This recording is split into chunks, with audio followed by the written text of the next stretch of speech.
ये कौन से क्या करेगा वो?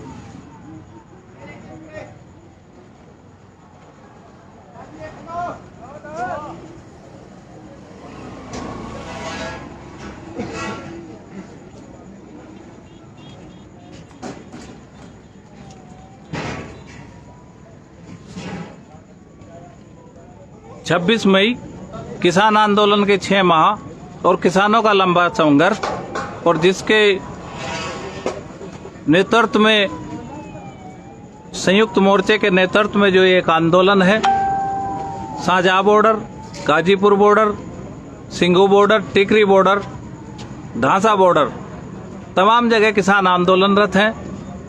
और 26 मई को किसानों ने काला दिवस मनाने का निर्णय लिया है और उसमें आह्वान किया गया है कि सभी लोग जो किसान हैं या किसान से किसी तरह से जुड़े हैं, सब अपने घरों पर गाड़ी,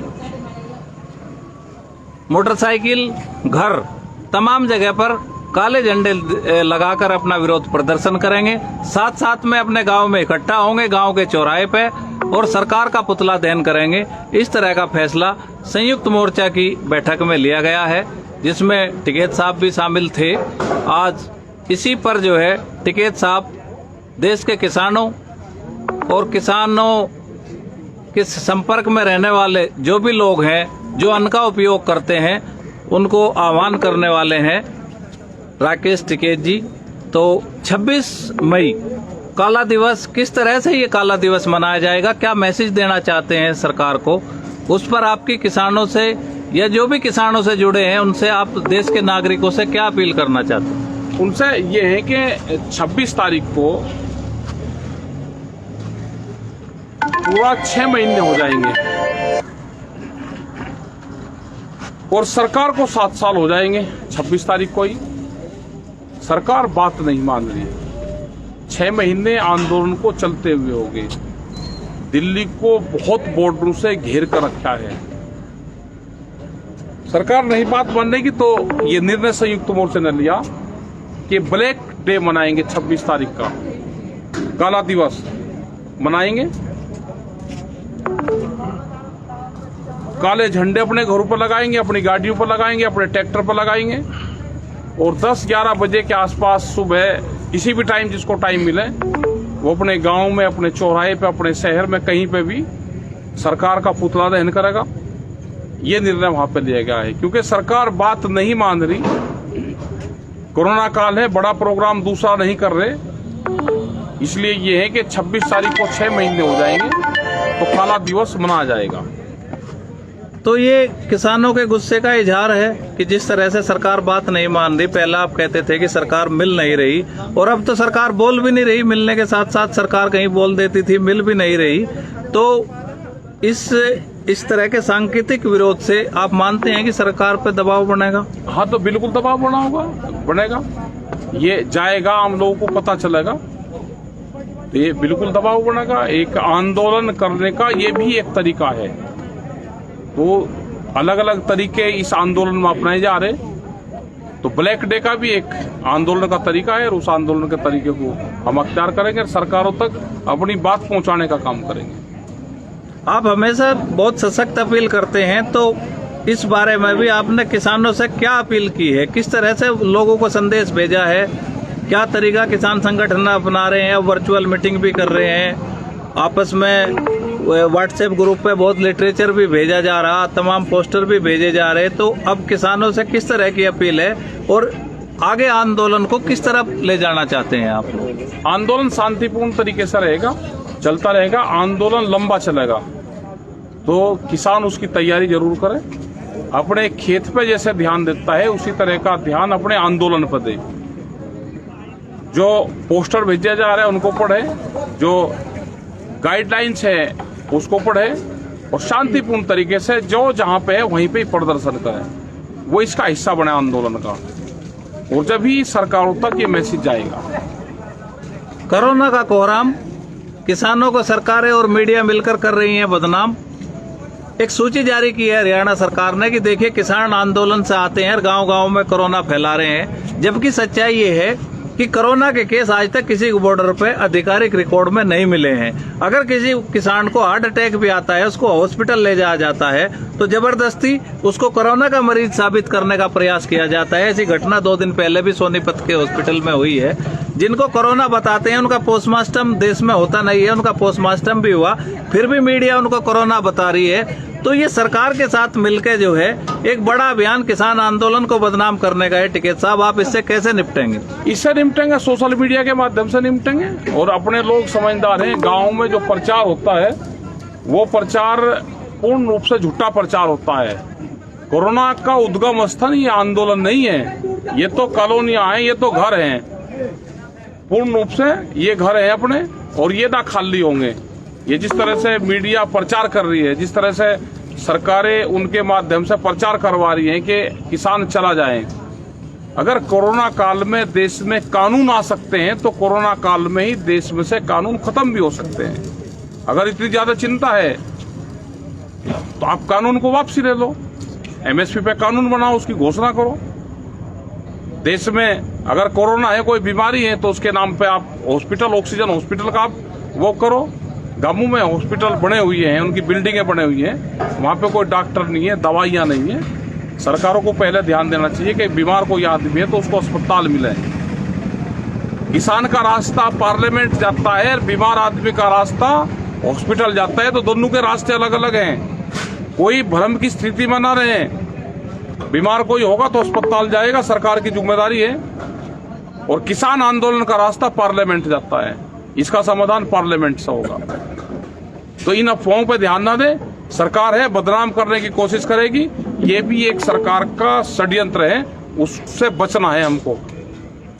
देखिए, कई दिनों से खबरें छप रही हैं कि गंगा में शव आ रहे हैं, और दुख का विषय ये है कि संस्कृति के अनुसार जो है अंतिम संस्कार किया जाता है। लेकिन उत्तर प्रदेश से एक बहुत मतलब एकदम मानवता को शर्मसार कर देने वाली एक तस्वीर सामने आई कि पुलिस के कुछ लोगों ने एक आदमी को टायर में डाल के जला दिया। दूसरी एक तस्वीर सामने आई कि गंगा के किनारे शव को रेत के नीचे दाब दिया गया, और जैसे ही हल्की सी बारिश हुई में सब बॉडी ऊपर आ गई। इस तरह का कहर देश में है, लेकिन सरकार मानने को तैयार नहीं है, इंतजाम को तैयार नहीं है। केवल सरकार को किसानों को बदनाम करना है। आपके पीछे जो झोपड़ी है, इस तरह की साइड में झोपड़ी है, तमाम अलग अलग टेंट घर जैसे लोगों ने बना के और बड़े डिस्टेंस के साथ रह रहे हैं, कुछ परिवार भी रह रहे हैं। तो तमाम एहतियात यहाँ पे बढ़ती जा रही, फिर भी किसान आंदोलन को बदनाम किया जा रहा। तो सरकार अपनी नाकामी छिपाने के लिए जो कर रही है, उस पर आपका क्या कहना है? सरकार को तो ये है कि आंदोलन से किसान अपने घर चले जाए, लोग मरे जीवे खुशी हो, उससे ना कोरोना का कोई मतलब है, ना इनकी गिनती हो रही कितने लोगों की डेथ हो रही। यहाँ तो लोग सुरक्षित महसूस मानते हैं अपने आप को। यहाँ पे सैनिटाइजर का छिड़काव होता है, यहाँ पे जो फॉगिंग होती है वो होती है हर रोज। तो यहाँ पे बीमारियां नहीं है। बीमारी तो गांव में होगी, शहर में होगी, कॉलोनी में होगी, उसका इलाज करें, हॉस्पिटलों को बनाएं। हॉस्पिटलों में ऑक्सीजन नहीं है, ऑक्सीजन का इंतजाम करें। पूरे देश में हाहाकार मचा हुआ है, हम अपना शांति से यहाँ बैठे, हमको डिस्टर्ब करने की कोशिश न करें। जब सरकार बातचीत करना चाहेगी, हम जब सरकार से बात कर लेंगे।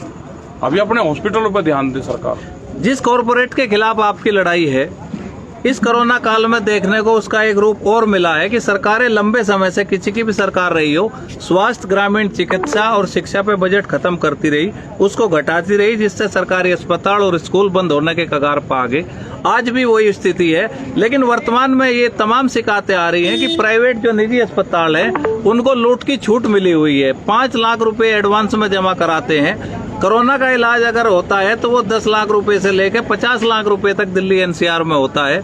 तमाम उपकरण छोटे जो शहरों में है, उसी इलाज के वो 5 से 10 लाख रुपए लेते हैं। सरकारी सिस्टम ध्वस्त हो चुका है, लेकिन सरकार अभी उसको मान नहीं रही है। सरकार ने एक पैकेज बनाया है कि 50,000 करोड़ रुपए का लोन सस्ती रियायती दरों पे निजी अस्पतालों को देंगे।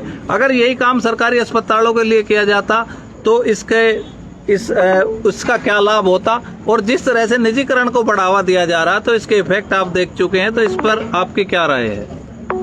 सरकारी हॉस्पिटलों को ये फंड देते, वहाँ पे जो बिल्डिंग बनी हुई है उसमें डॉक्टर को बैठाते, वहाँ पर दवाई देते, तो ये देश बचता, गरीब आदमी अपना इलाज करवा लेता। आज सारा प्राइवेटाइजेशन हो रहा है। प्राइवेट हॉस्पिटलों में लूट के सिवा कुछ नहीं है। डॉक्टर बच के जाते हैं, लेकिन उनको पैसा चाहिए। पूरी जनता से जो पैसा है कोरोना के नाम पे वो खाली करवा लिया। एक बड़ा षड्यंत्र है। सरकारी हॉस्पिटल, हमारे सरकारी डॉक्टर, उसके इंतजाम करना चाहिए था। उतना फंड उन पर हम लगाते तो उससे ज्यादा फायदा हो जाता। और बहुत जगह जहां प्रेशर देके काम करवाए हैं वहां पे काम चल रहे हैं। 8-8, 9-9, 10-10 सिलेंडर एक का गांव में अगर दे दिए तो उससे बहुत लोगों की जान बची। यहाँ पे जो सिख समुदाय हैं, इंटरनेशनल खालसा के माध्यम से जो यहाँ पे गाजियाबाद में लंगर चला गया ऑक्सीजन का, उससे कई हजार लोगों की जान यहाँ पे बची। संयुक्त मोर्चे उनका धन्यवाद कर रहा, उनके साथ में हमेशा रहता है। जब पुलिस उनको तंग करती थी तो किसान संगठन वहां पे खड़ा हुआ। और आज यही सरकारें, यही अधिकारी उसकी तारीफ कर रहे। आज उनको पूर्ण रूप से वे फैसिलिटी अवेलेबल करवाई। अगर वो पहले से ही करवा देते तो बहुत लोग ऐसा हैं कि जो इसमें योगदान दे सकते हैं। बहुत जगह हमने अपने सिलेंडर भिजवाए तो उन सिलेंडरों से लोगों की जान बची है। तो ऑक्सीजन पे हमको काम करना चाहिए, दवाइयों पे हमको काम करना चाहिए। और जो रूरल पे जो हॉस्पिटलों की बिल्डिंग पड़ी है उनको ठीक करके वहां पे हमको काम करना चाहिए। आपदा के समय चाहे कोई सरकार हो, अगर हमारे आसपास या कहीं भी दुनिया में कोई आपदा आती है तो सरकारें एक दूसरे की मदद करती हैं। लेकिन हिंदुस्तान में बहुत सारी तस्वीरें और खबरें इस तरह की आ रही कि मदद करने वालों पर ही मुकदमा लिखा जा रहा, चाहे वो सिविल सोसाइटी हो या किसी राजनीतिक दल के लोग हो। उनसे क्राइम ब्रांच पूछताछ करती है, उनकी एम्बुलेंस बंद कर दी जाती है और तमाम ऐसी दिक्कतें पैदा की जाती है। उन पर ऑक्सीजन स्टोरेज के मुकदमे लगते हैं। तो इस पर सरकार की क्या मंशा है? सरकार की मंशा ये है कि लोगों को मरने दो। ये हो सकता है किसी दवाई का ट्रायल हो रहा हो, ये समझ में नहीं आ कि लोग मर रहे हैं और सरकार पूर्ण रूप से चुप है। लोगों को मरने के लिए छोड़ दे। अगर कोई मदद करता है तो उसे कहे कि ना इसकी मदद मत कर, उसके ऊपर मुकदमा लिखा जाता है। तो पहली बार देखने को मिला। तो इसका जनता ही इसका जवाब देगी पूर्ण रूप से। कौन लोग उनकी मदद कर रहे हैं, कौन लोग अपने घरों में बैठे हैं। जितने भी लीडर्स हैं वो कोई सड़कों पर नहीं है, कोई बातचीत नहीं करना चाहता, कोई अपने लोगों की मदद नहीं करना चाहता। गरीब आदमी अपने मरीज को लेके और हॉस्पिटलों की ठोकरें खाता फिरता है, उसको कोई इलाज नहीं मिलता। तो यह है कि सरकारों को शर्म आनी चाहिए और भारत सरकार को इस्तीफा देना चाहिए। धन्यवाद।